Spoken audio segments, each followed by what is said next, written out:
Hi everyone.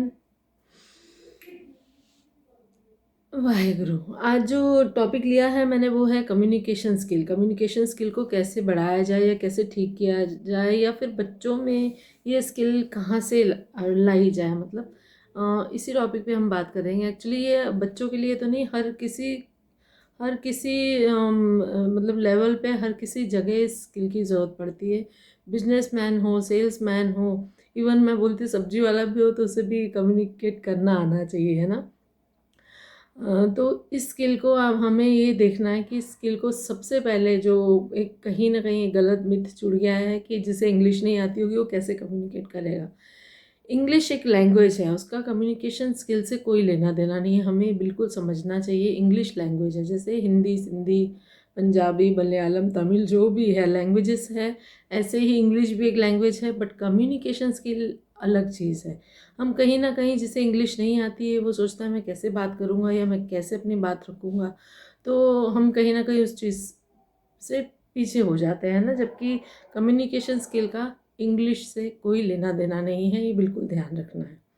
अब ये जो स्किल है ये one of the important skill means के किंग स्किल कहा गया है इसे। मतलब हर जगह हर कहीं ये स्किल की हर कहीं ज़रूरत होती है। मतलब इंसान को अपना प्रेजेंटेशन या बोलना नहीं आएगा तो कैसे क्या होगा। बिजनेसमैन अपना बिजनेस अच्छे से नहीं कर पाएगा, सेल्समैन अपना मतलब सेल नहीं अच्छे से कर पाएगा, और इवन मैं तो बोलती सब्जी वाले को भी कम्युनिकेट करना आना चाहिए, है ना। अपनी बात रखना, अपनी बात बोलना। घर का कोई बड़ा हो, अगर वो अच्छे से हमें समझा नहीं पाएगा, कम्युनिकेट अच्छे से नहीं कर पाएगा, तो कैसे वो घर का बड़ा कहलाएगा या कैसे उसकी बात सुनेगा कोई भी, है ना। तो ये छोटी छोटी सी जो होती छोटी छोटी सी चीज़ें जो हम बच्चे को बचपन से अगर डेवलप कर दे तो उसकी कम्युनिकेशन स्किल का लेवल बड़ा अच्छा हो सकता है।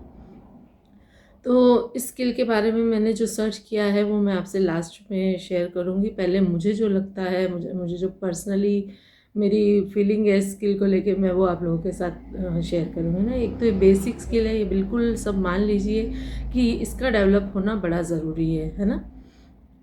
तो इसमें मुझे जो लगता है पर्सनली, इस स्किल को डेवलप करने में कॉन्फिडेंस और अपना नॉलेज की बड़ी ज़रूरत है ना। कॉन्फिडेंस की अगर हम बात करें तो जैसे बच्चा स्कूल जाता है और होमवर्क नहीं किया, अगर उसने होमवर्क नहीं किया तो लास्ट बेंच पे बैठेगा, और लास्ट बेंच पे बैठेगा तो कहीं ना कहीं टीचर से कट के रहेगा। मीन्स कि टीचर से उससे बात करना नहीं है। यहीं से ही उसकी जर्नी जो है स्टार्ट हो जाती है। अगर वो कट के रहेगा, बात करने से डरेगा, और जैसे कुछ उसकी ड्रेस फटी हुई है और वो थोड़ा शाय फील करके, या फिर मतलब उसमें हेजिटेशन होगी कि मुझे टीचर देख नहीं ले, मेरे फ्रेंड्स मुझे नहीं चिढ़ाएं, तो कहीं ना कहीं इस स्किल का लेना देना कॉन्फिडेंस से बड़ा मतलब रिलेटेड है। अगर बच्चे में कॉन्फिडेंस होगा, जैसे एट द सेम टाइम उसने होमवर्क किया होगा, तो वो जाके टीचर को अपना जो भी है होमवर्क सबसे पहले दिखाएगा। मतलब एक कॉन्फिडेंस अगर बिल्डअप होगा तो उसका कम्युनिकेशन मतलब लेवल हाई होगा, है ना। कॉन्फिडेंस होना बड़ा ज़रूरी है। जैसे बच्चे का कुछ स्कूल में परफॉर्मेंस है, स्टेज परफॉर्मेंस है, तो उसे उस वो क्यों नहीं जाना चाहता है। कहीं कहीं देखना आप बच्चे बिल्कुल मना ही करते हैं कि मुझे नहीं स्टेज पे जाना है, या कुछ क्यों क्यों नहीं जाना चाहते, क्या दिक्कत है उसे, क्या उसको स्टेज फियर है, उसमें बच्चे उसे चिढ़ाएंगे इस चीज़ का डर है, कि उसे किसी टीचर का डर है, कि उसे मतलब प्राइज़ विनिंग का डर है, कि किस लिए नहीं जाना चाहता। ये हमें ही हमारे बच्चे में देखना पड़ेगा कि कौन सी चीज़ है जो उसे बैक स्टेप लेने पे मजबूर कर रही है ना। ये हर हर मतलब पेरेंट्स अपने बच्चे में ये चीज़ अगर देखे कि मतलब हमें बिल्कुल उसे उस चीज़ को ऑब्ज़र्व करके और देखना पड़ेगा कि किस चीज़ से बच्चा कट रहा है जो मना कर रहा है। और हमें थोड़ा अप्रिशिएट भी करना चाहिए, थोड़ा लालच देके कि बेटा तू उस स्टेज पे जाएगा तो मैं तुझे चॉकलेट दूंगी, मतलब ये परफॉर्मेंस करके आएगा तो मैं तुझे कुछ टॉय दिलाऊंगी, या कुछ भी है। इससे क्या होगा, बच्चा कहीं ना कहीं नेक्स्ट टाइम के लिए भी उसे रहेगा कि मुझे जाना है, बड़ा मोटिवेट होगा। तो ये छोटी छोटी सी बातें रहती हैं जो हमें बिल्कुल ध्यान देनी है कि मतलब हमारा बच्चा क्यों डर रहा है, या किस लेवल उसका लेवल क्या हो सकता है, और अभी वो किस लेवल पे है, और किस चीज़ की उसमें कमी है, ये हमें ही देख के और उस चीज़ को हमें डेवलप करना उसके अंदर, है ना। तो बात ये थी कॉन्फिडेंस की। अगर उसको सब आ रहा होगा और कहीं उसको किसी चीज़ की कमी नहीं लग रही होगी, तो ऑब्वियस है उसमें उसका कॉन्फिडेंस अपने आप उसमें रहेगा और वो बिल्कुल डरेगा नहीं। और जैसे उसको समझ लीजिए कुछ अपना स्टेज पे गाना जो गाना है उसमें ही वो हिचकिचा रहा है, तो वो कॉन्फिडेंस कहाँ से आएगा? हमें वही ढूंढना है कि उसमें किस चीज़ की कमी है और उस चीज़ को डेवलप करना है ना, तो कॉन्फिडेंस लेवल बढ़ेगा। तो कम्युनिकेशन स्किल का मतलब बड़ा उससे रिलेशन लगता है मुझे। नेक्स्ट जो मैंने बोला था नॉलेज, अगर नॉलेज की भी कमी होगी, बच्चा भले ही पढ़ने में 99% है और उसके 4 अगर फ्रेंड्स कुछ क्रिकेट की बात कर रहे हैं और उसे नॉलेज ही नहीं होगा तो वो क्या करेगा? मतलब मुझे यही लगता है कि हर फील्ड का थोड़ा थोड़ा नॉलेज, कि मतलब देश में क्या चल रहा है ये भी पता होना चाहिए बच्चों को, कि हर फील्ड का थोड़ा थोड़ा नॉलेज बच्चों को होना चाहिए कि वो 4 जनों में बात करने लायक रहेगा। अगर बात करने लायक रहेगा तो ही वो बात करेगा ना। ये छोटे से पॉइंट है जो हमें अपने बच्चों में बिल्कुल, जैसे न्यूज़पेपर पढ़े या कुछ मतलब एक्टिविटी ऐसी करें कि मतलब हर जगह उसका थोड़ा सा, हर जगह उसको नॉलेज रहे, है ना।